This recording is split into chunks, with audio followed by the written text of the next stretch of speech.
The story continues with a dramatic scene, one of envy and even potential death. Leah has had 4 children. And while she is married to Jacob, Jacob only loves Rachel, his second wife. But she is barren and envious of the fact that Leah has 4 children, and she cannot have any.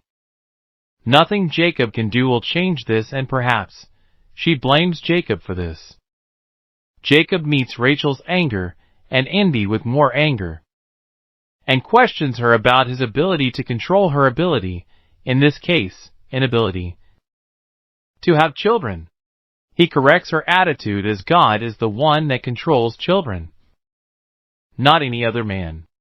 The Bible is full of events that repeat themselves just like our lives today. Sarah could not have children.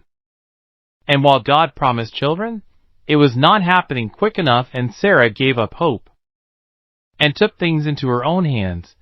And this is what Rachel does here. She gives her servant, Bilhah, to Jacob so she have children.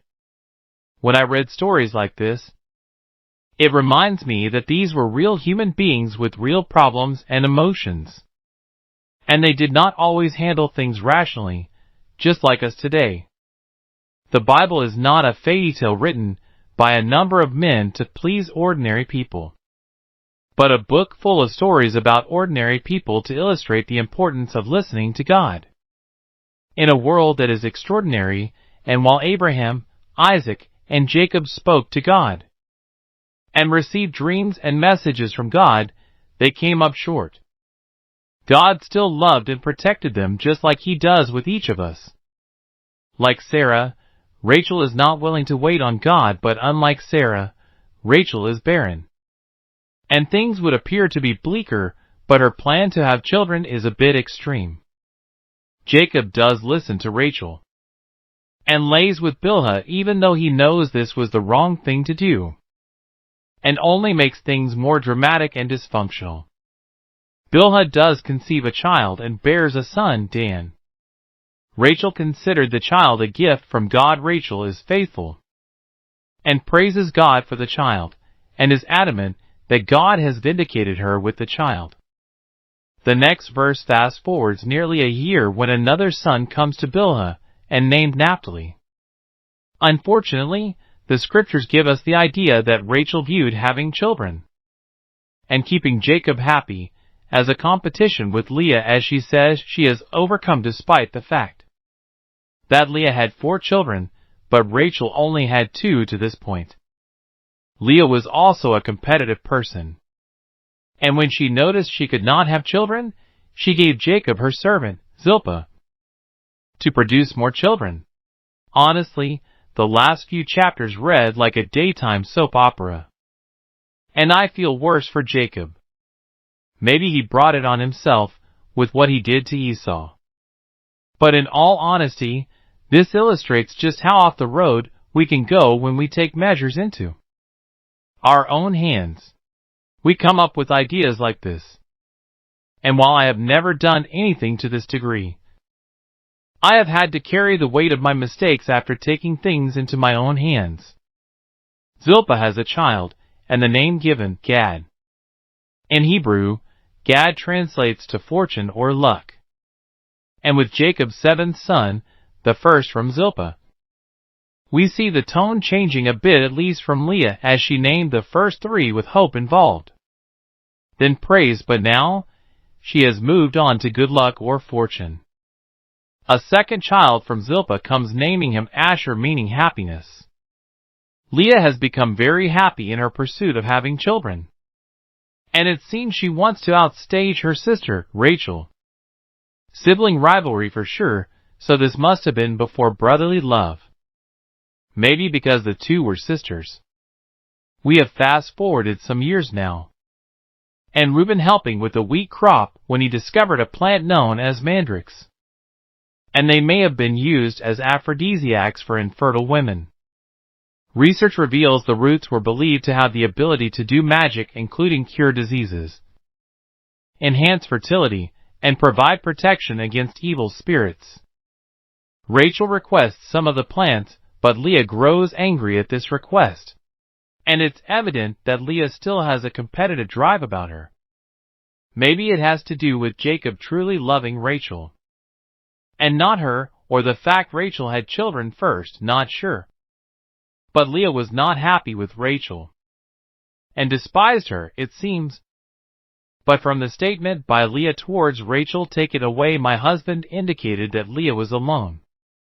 Jacob was not intimate with her, and this may have been another source of the anger. But Rachel offers Leah Jacob for one night in exchange for mandrakes. She accepts and goes and informs Jacob when he came in from the field. The more we read, the more it does play out like a daytime soap opera. And that night, she conceived a child, and would have her fifth child with Jacob, naming him Issachar. As you may be able to guess, Leah has Jacob's sixth son with her and names him Zebulun.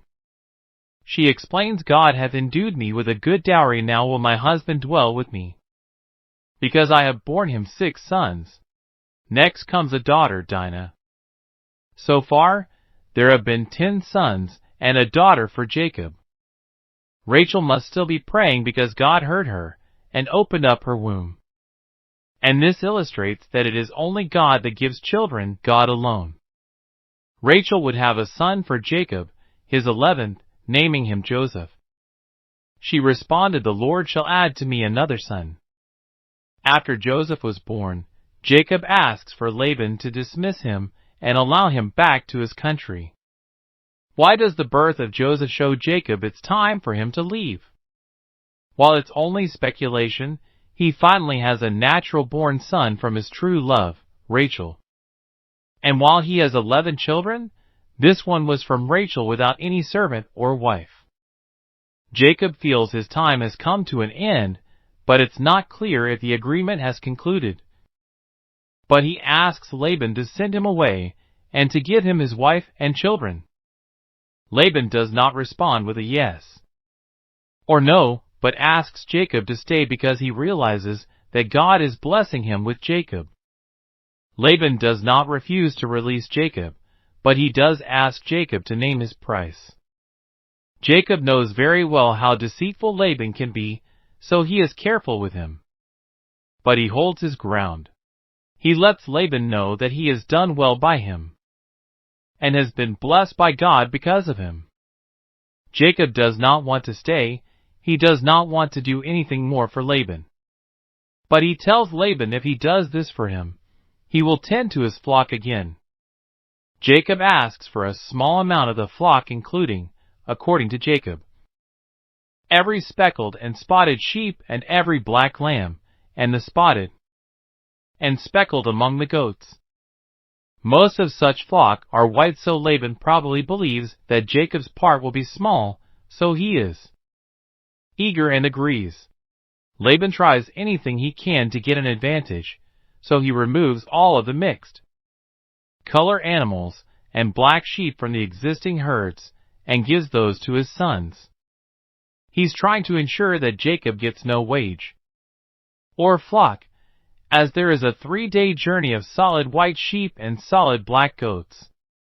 Despite all the kind thoughts toward Laban we may have had previously, it's obvious now that he's a con artist. Jacob uses sticks to influence how many different types of animals are born. But it's not him, but God doing this. According to the scriptures, God worked within Jacob's device of placing sticks that had been stripped of bark near where the goats bred, causing all black goats to give birth to striped, speckled, and spotted offspring. Although Laban had a plan to ensure that the odds were stacked up against Jacob, God was favoring Jacob, and nothing that Laban could do would triumph, so much so that Jacob was able to sell off animals for more servants, both male and female, as well as camels and donkeys.